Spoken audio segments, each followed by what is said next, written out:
Transparent. Who's getting Allie? Exterior, Silver Lake, dawn. Establish early morning. The self-motivated hipsters walk their dogs and check their Fitbits. Meanwhile, interior, Joshua's house, bedroom, dawn. It's messy. Clothes draped over everything. The latest iPhone sits on the bedside table. The phone vibrates, rings. Joshua, lethargic, pitifully unkempt, appears from under the covers. He grabs the phone and checks the alert. Close up, phone alert. Pick up Allie from the airport in 24 hours. End close up. He navigates his phone, holds it to his ear, waits. I need you to pick up Allie tonight, okay? Call me back. He puts down the phone, settles back into bed. Then a wooden box catches his eye. He grabs it, removes an orange pill bottle, opens the bottle, pops 4 white pills. He picks up the phone again, this time texting Sarah. Close up. Text from Josh. I need you to get Allie tonight, please. I am sick. Can you do it? Pre-lap, opening credit music. Opening credits. Interior airport, women's bathroom, dusk. Allie with short hair, leather jacket, looking masculine. She washes her hands. Her phone buzzes. Close up, text from mom. Can't wait to see you, my baby girl. Don't forget we have lunch plans right when you get here, so sleep on the plane, please. End close up. Allie puts her phone away and rests her forehead on the mirror. Is the stress of visiting home worth it? An old woman enters. The old woman gasps. Allie turns toward her. I'm so sorry. I thought you were a man. Excuse me? I'm so sorry. My mistake. The jacket and the hair. Why, does it matter? What if I was a man? Maybe I am, or neither. What are you, a detective? Trying to figure out what's in everyone's pants? Sick old woman. The old woman is frightened and confused. She moves toward a stall. Excuse me, I just need to use the restroom. Should I come in so you can check if I have a pussy? The old woman looks like she could faint. Why would you say that to me? Allie realizes her wrong, takes a deep breath. I don't know, I'm sorry. Interior, Davina's apartment, day. Davina gets ready in her tiny bathroom, the tininess emphasized with every shot. Series of shots, showers, towels off and lotions, wraps hair in a towel, puts on makeup, brushes, dries, and styles hair. We hear a car pull up outside. Oh, shit. She checks her phone, 8:30 a.m. She pokes her head out the door. I'll be with you in a minute. Interior, Sarah and Len's bedroom, day. Sarah taps Len's back, playfully. Len tries to brush her off. He's still sleeping. Sarah persists. Len, wake up. The kids are sleeping in for once, and we actually have a morning together. But this never happens. Let's take advantage of it. She kisses the back of his neck. I am. No, don't sleep. Can we please have some fun? Len starts to snore. Why are you being so boring? She nudges him awake. Remember before the kids? Remember what we used to do on weekend mornings? We got all our sleep for the week. Please, let me have this one morning to sleep in. What if I get naked? You get naked all the time. I know what you look like. If it makes you happy, I'll dream about it. Maybe if you go back to sleep, we'll have one of those psychic group dreams. What if I get naked and do a cartwheel? You can do a cartwheel. I could try to do a cartwheel. Is this supposed to be sexy? What if I said to you, I'm gonna do a nude cartwheel? I'd be like, look at him go, meow. Okay, I see your point. Maybe if either of us could actually execute a proper cartwheel. People love gymnasts, though. So sexy. I don't think it's because of cartwheels. The balance beam, the trampoline, the cheese pit. It's definitely the tight asses. And general flexibility. Sarah stretches. Well, I'm flexible. Great. Can we please go back to sleep? Sarah lays on her back. Okay. Interior, Upright Citizens Brigade Theater, day. Shelley, dressed as if training for a marathon, participates in her improv class. 2 classmates are acting out a scene. I've got this, Shelley. Shelley approaches the 2 classmates and taps one out, taking their pose. Her hands on her face like Edvard Munch's The Scream. The scene starts back up. Shelley screams. The audience laughs. Shelley absorbs the positive attention. Her classmate jumps up on a chair. Hurry, get on. It's the only way to be safe from the mouse. Oh, well, okay. Shelley jumps on the chair. Go away, Mousy. You remind me of my Aunt Rachel. Only her whiskers were a little longer. The audience laughs again. Shelley beams. A third classmate taps out the first and assumes the first position. The raft has a leak. Classmate 3 crouches down as if on a raft. They plug the invisible hole. Shelley is totally oblivious. She has left the game and entered her own world. You know, my Auntie Rachel was quite the character. You know what she told me at my bar mitzvah? The audience is thoroughly confused. The raft has a leak. She told me, Shelley, this is the most attention you'll ever get in your life. Now go out there and find me my future third husband. Classmate 3 jumps off the chair, pretending to drown. The audience lets out a big laugh. Shelley thinks it's for her. Interior, Pfefferman House, day. Davina walks a young straight couple to the front door. If you have any questions at all, don't hesitate to ask.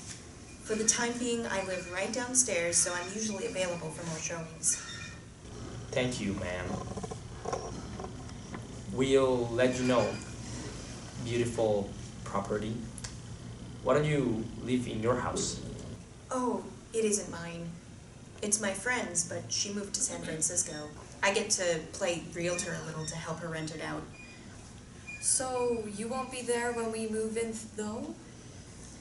Oh, well, no. I suppose I'm doing some apartment searching as well. Best of luck finding your new place. The couple leaves. Davina is now alone. She runs her hand along the smooth marble counter and grabs a bottle of red wine. She pours herself a glass and wanders to the large window in the family room. She thoughtfully looks over the hills. The moment is peaceful, pensive, yet achy, juxtaposed with her tiny apartment. Interior, Sarah and Len's living room, day. Sarah backs out of the living room as Zach and Ella are transfixed by the TV. Interior, Sarah and Len's bedroom, day. Len scrolls through his phone in bed. He looks up as Sarah enters. Are the kids set? Troll Hunter is on. We have T-minus 23 minutes. Sarah pounces on Len, then grabs his phone, gets rid of it. Len, I want to try new stuff. Sarah gets up and takes all of her clothes off, flinging her underwear. I think we did all the new stuff. Sex addicts, remember? There has to be something. You've ruled out trampolines. Len pulls Sarah back on top of him. Let's see. We've worn out laying down. I think it's been done, but I wouldn't say I'm tired of it. Wouldn't count it out. Standing up, sitting, bathtub, shower, the back seat of the car. Are you sure that last one was me? Yes. Sarah's phone rings. Close up on phone. It's Josh. End close up. Sarah ignores it. We've never fucked to jazz. Interior, Joshua's house, bedroom, day. Josh sits up in bed with his phone to his ear. His eyes are barely open. Interior, burger joint, day. Shelley is with her improv troupe. They all sit at a table eating burgers and having a good time. You know, you could maybe do a stand-up. Stand up? You're a storyteller. Stand up? Like Jerry Seinfeld? Shelley's phone rings. Close up on phone, it's Josh. End close up. Shelley ignores it. She leans in toward her classmate. Could you tell me more? How does someone get to do stand up? Interior, Joshua's house, bedroom, day. Josh is almost delirious, pale, sweaty. Mom, please answer the phone. I'm fucking sick. Please pick Allie up. I can't do it. Interior, airport, night. In the crowded terminal, Allie pulls a rolling suitcase. She's still flustered from her interaction in the bathroom. Allie's shoe comes untied, so she bends down. A flight lets out of the closest gate, and the crowd becomes denser. Allie dodges legs moving around her, and stands halfway up just as an Israeli baseball team in tight white baseball pants moves through. She is caught amidst the bulges. Allie's eyes are wide. She doesn't know how to feel about this moment. Is it traumatizing? Is she into it? One of the handsome jocks runs straight into her and knocks her over. The handsome jock bends over to help her up. You okay, bro? Allie, embarrassed, keeps her face down. I'm fine, bro. She darts away, leaving the confused jock behind. Asshole. I said I was sorry. Interior airport, outside men's room. Allie moves through the airport in a mental frenzy, looking for refuge. She spots the men's bathroom, hesitates, then gathers the courage to go in. Interior airport, men's restroom, night. Allie quickly moves through the men's restroom with her head down. Interior airport, men's restroom, handicap stall, night. Allie locks the stall, takes a deep breath. She stares at her suitcase, mentally taking inventory of everything she brought. Decisively, she zips open her suitcase just enough to put her hand in. She blindly feels around until, aha, socks. She pulls a rolled-up pair of socks from her suitcase. Allie examines the socks, then reshapes them a little. She unzips her pants, looking around as if someone could see her, then quickly puts the socks in the front of her underwear. Allie feels it out. She stretches, zips her pants back up, looks down. She unzips, readjusts, zips back up. Feels much better this time. For the final touches, Allie removes a beanie from the suitcase, puts it on, and zips up her jacket. Allie takes another deep breath and adjusts her posture, pulls her shoulders back, spreads her stance wider. She straightens up and puts her hands in her pockets. One more deep breath. She leaves the stall. Interior airport, outside men's room, night. Allie exits the men's restroom, and lo and behold, she collides with the woman she saw in the woman's restroom earlier. The woman falls, and Allie falls on top of her. There is no hiding. Allie's face is in her face. As Allie scrambles to get off the woman recognizes her. Confusion registers on her face. So sorry. Allie, vulnerable and bordering on shame, darts away. The woman moves quickly in the other direction, right up to a security guard. Interior, Sarah and Len's kitchen, day. Sarah leans on the counter, checking her phone. She holds the phone to her ear to check a message. Fuck. She wanders around her kitchen while she listens to a voicemail. Len, freshly showered, enters. Sarah stops listening and puts her phone on the counter. I don't know what's up with Josh lately. Now he's bailing on picking Allie up. Len half listens to Sarah as he looks through the refrigerator. He grabs some yogurt. Len scoops yogurt into a bowl, sprinkles granola. Yogurt? You sure you don't want to go get breakfast or something? One of those new hipster places where the food is fresh but everything has cardamom? Or I can make waffles. With cardamom? I couldn't even tell you what cardamom tastes like. Want to go to that place near where Allie used to live? I've already committed pretty hardcore to this yogurt. We're close now. So it sounds like we need to get Allie. I don't know. Just call him back. Ugh. I don't know. I don't want to deal with family drama today. Just funny to hear that from you. This pisses Sarah off, and she starts walking out of the room. On her way out, she looks back at Len, casually eating yogurt, and flips him off. Len brushes it off. Sarah leaves. No drama. We'd hate drama here. Interior, Joshua's house, bedroom, day. Sarah enters Joshua's bedroom, carrying a to-go box of brunch. She puts down the box and tries to see if Josh is in bed. She moves toward the lump under the covers, shakes it with a sisterly lack of empathy. Joshua Pfefferman. He's zonked out. What the hell are you sleeping this late for? She pulls the covers from his face. Hey, are you high? She slaps him playfully. You're high. Go away. Okay, Mr. Stoney. Where is it? I'm sick. I'm not stoned. Sarah examines Josh. Sure. Can you tell me where you keep it now? Please, leave me alone. You know the rules. No, Come on, you have to share. I don't have any weed, please. If you think I don't know what high Josh is like. I said I don't have any weed, so... Yeah, okay. Well, you clearly have something. So whatever it is, give it to me. You're gonna be mad. Doubt it. I took some of Dad's medicine from that last operation she had for her hips. Josh pulls the pill bottles from under the bed. So you're telling me you're into prescription pills now? She examines the bottles. These are some serious doses. I wouldn't say I'm necessarily into it or anything. How many did you take? Interior TSA room, night. Allie is in a locked room with some chairs. A waiting room to nowhere. She hangs her head. A no-nonsense TSA officer walks in, extends a hand. I need your passport. Allie hands over her passport impatiently. This is ridiculous. Didn't you tell a woman to look at your genitals? Yes, and she deserved it. She was invading my privacy and being judgmental. The officer eyes her quizzically. I'll be back. Interior Joshua's house, kitchen, day. Josh and Sarah sit at the kitchen island. Josh drinks coffee. Ready to talk? No, I think you need to. I really don't. Shelley enters, full Shelley. Guess who's the next Jerry Seinfeld? Josh winces. Josh pulls his hood over his head and starts back towards his bedroom. Mom, you need to tone it down. What do you mean? Josh is sick. Well, who's getting Allie? Not Josh. And Len and I are fighting, so not me either. Don't you care about my day? We can talk about that at lunch tomorrow. I am funny. Sarah dumps Josh's coffee and cleans the mug. Do you hear me? I went to class as usual, and it turns out I am a very talented stand-up comedian. That's great, Mom. Can you please pick up Allie? Well, why don't you and Len get her?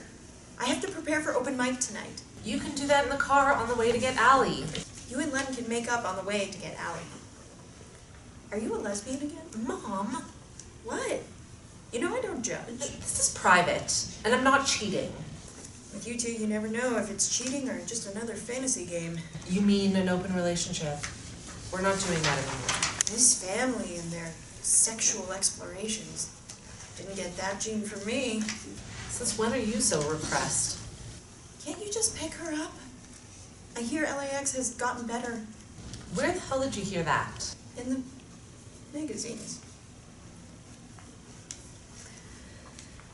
All I want to do in the end of my life is to become something, someone. But my adult children need constant babying. Josh comes back in. What are you talking about? Josh, go back to bed. This is exactly what I'm talking about. But he can't be sick. Joshy, are you drunk? Josh vomits. Everyone is quiet. Can someone fucking step up and get Allie? Josh collapses. Interior Pfefferman House, day. Davina leads a hopelessly straight couple and their 2 young children on a tour of the house. They walk into the open living room area with large windows to the pool. The living room is newly renovated to give the house a more open feeling. It's great for hosting family. The husband walks to the banister and jiggles it. Not the best craftsmanship, but we can work with it. Davina is taken aback. She tries to recover. If you look out the window here, there is a beautiful view of the pool and the hills. The family excitedly comes over to look. The kids press their faces against the glass. Reminds me of a scary movie I saw once. Please tell me there are blinds. Yes. Davina lowers the blinds. Anyway, that's it. Do you have any questions? This is definitely a contender. If we want it, when could we expect a lease? I'll send it within 24 hours of your decision. Davina opens the door and waves goodbye to the family. After closing the door, she walks through the home, much like she did earlier. Davina presses some buttons on her phone and lifts the phone to her ear. After a moment, Hey, Maura. Sorry I missed you again. I was hoping we could talk right now. I wonder, what's the cheapest you'd be willing to rent for? I know this is crazy, but I'd really like to stay in the main house. I can still rent out the apartment if you want, and I can do any work that is helpful to you. I'd do whatever you need. I think this home, for me, represents a life I never imagined I could have. I may never have a happy family, but this house is a start. I don't want to die alone in a little apartment. Is that dumb? Sometimes I wonder if we're supposed to want that. Well, let me know. I hope you're happy in your new home. Interior TSA room, night. Allie manspreads, looking tough and agitated, her new bulge prominent. A male TSA officer walks in. He takes a moment to look Allie up and down. The officer removes his jacket and walks toward Allie. Allie braces herself. The officer drops the jacket on her lap. If you're going to pack, you've got to be less conspicuous. Allie's eyes widen, taken off guard. She puts her head down on the table in embarrassment, then after a moment looks up. Wait, are you... The officer nods and sits in a chair. So what's going on? I've really got to catch my plane. That doesn't tell me anything. You guys took my phone, so I don't know what time it is, and my plane is probably here. Fuck. Is this legal? I paid for a ticket. The officer still waits for his answer. I'm kind of stressed. Going home can do that. I just feel all this pressure to have defined myself by now. That's what I was supposed to be doing in Palestine. And believe me, I want to have answers. I feel so slow. So you chose a place that isn't allowed to define itself for your own soul searching? Interesting choice. It made sense at the time. This might have been a last attempt to define myself before I see my family. Have you ever been somewhere and realized you could try out whatever identity you want and nobody in real life would ever find out? The quintessential trans realization. You're in a hotel room or wherever you may be. The airport. Right, or the airport. But for the first time, you're really alone. That's when you can honestly try out your identity. No consequences. Right. Look, I get it. The other officers, not so much. But they sent me here to make sure you aren't dangerous. People get very sensitive about what goes on in public restrooms. So, did you find out what you needed to? Allie shrugs. It takes time to figure out your own skin. Why not just stay a little longer? I promised my mom I'd be back. There's just so much pressure ever since my Malta came out. The officer is unfazed. Malta was the only person who really understood the time it takes, but she won't even be there. So, you're trans and they accepted that here at TSA? It's a mixed bag. I work with people with all different ideas about how life should be. You're Israeli. The officer nods. That must be hard. At least I'm passing. The paradox is that you don't feel trans, you feel like yourself, whether yourself is male or female or neither or both. Everyone else needs to make sense of it, so they call it trans. They only have trouble with it if you don't look how you feel. What time's your flight? Allie digs through her pocket and pulls out her boarding pass. She hands it to the officer. I have no idea what time it is outside this weird TSA vortex. If you're going home, you've got to go. Exterior Silver Lake Medical Center, night, establishing. Interior hospital room, night. Close on Josh's face as he sleeps peacefully in the hospital bed, in a hospital gown. Sarah brushes hair out of his face, worried. And she should know that she shouldn't leave her prescription drugs laying around for any depressed person to get their hands on, because this is exactly what the opioid industry wants. Shelley sits in the corner and cries. I already talked to her. How could I not tell her her son is a junkie? Why would he do this? What do you mean? What do you mean, what do I mean? We have to think of this as a disease. Stop calling everything a disease. Please, this family can be so insensitive to addiction. Sure, addiction. Write it off as that. Your kids always do. Make some bad choices and then decide that you have some sort of disease. No responsibility. Really? I'm not kidding, Sarah. Can you drive him home? So, you're bolting? Do you suddenly not care about your kids? I care. Then please, stay. I can't. Okay. As Shelley leaves, Len arrives and embraces Sarah. On Sarah, love, feeling the familiarity. There is a knock at the door, waking Josh up. A female nurse enters. Hi, Josh. How are you feeling? My head hurts. but I think I'm a little better. Hey, that's progress. Doctor says you can go, but we have some informational pamphlets to send with you. She hands over a few brochures. Rehab? We always recommend it with drug overdoses. I'm not an addict. We aren't here to judge, only to help you get better. Josh, if the doctor says you need to... We can't require it, but we recommend you consider. Let's get out of here. I don't need fucking rehab. The nurse helps Josh up, stabilizes him, smiles kindly. Where's Allie? Did someone get her? Damn it. We'll have to go straight from here. Exterior hospital night. A taxi pulls up. Shelley opens the door. Upright Citizens Brigade Theater. You got it. Interior hospital waiting room. Dawn. The nurse pushes Josh in a wheelchair toward the exit. Sarah and Len walk along with them. I wanted to ask, are you single? Before the nurse can answer, Len pulls Sarah away. Really sorry. What the hell are you doing? I was asking for Josh. Really? For Josh? The guy who showed up with vomit on his shirt? I'm sure she was into that. Why do you care? Are you into her? I'm trying to follow through on this commitment. You know, if you were into her, I could talk to her for you. Len ushers her toward the door. Monogamy.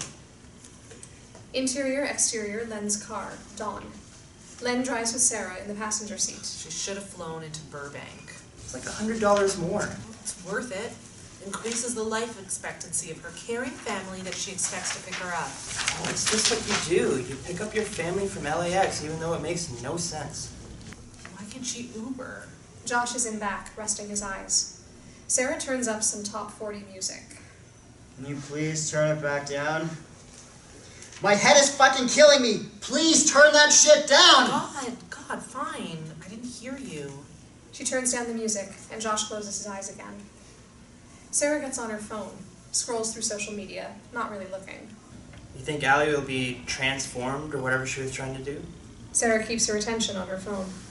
Yeah, I don't know. She has to find herself eventually, right?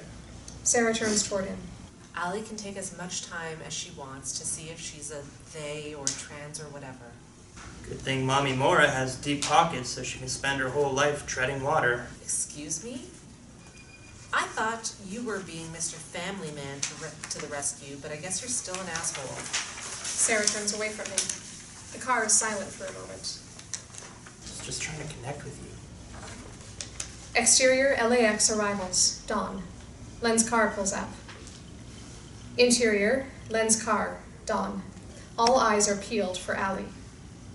Has she texted you yet? She's probably at baggage claim. Not yet. I'll let her know we're here. Josh types out a text. Interior, Palestine home. Day. Allie, cozy in sweatpants and a t-shirt, unpacks her luggage when her phone buzzes. She checks the message and closes her eyes. Shit. She types. Interior, Len's car. Dawn. Josh's phone buzzes.